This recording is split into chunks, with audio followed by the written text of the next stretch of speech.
कायदा सर्वांसाठी सारखा आहे. न्यायालयाच्या आदेशाचे पालन करण्यासाठी मी आलो आहे. या संदर्भात अधिक बोलणे योग्य होणार नाही, असे मराठा आंदोलनाचे नेते मनोज जरांगे पाटील यांनी म्हटले आहे.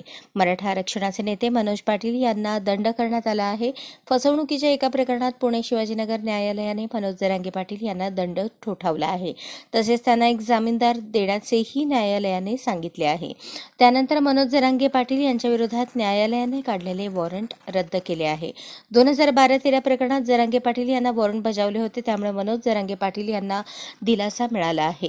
मराठा आरक्षणाचे नेते मनोज जरांगे पाटील यांनी शिवबा संघटना स्थापन केली होती. या संघटनेमार्फत 2013 मध्ये एका नाटकाचे आयोजन केले होते, परंतु हे नाटक झाल्यानंतर त्याचे पैसे देण्यात आले नव्हते. त्यामुळे या संदर्भात न्यायालयात तक्रार दाखल करण्यात आली होती.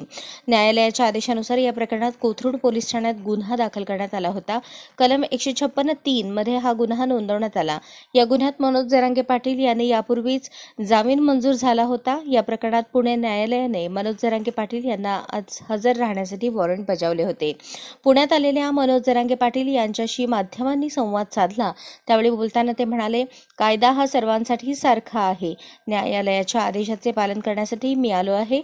या संदर्भात अधिक बोलणे योग्य होणार नाही.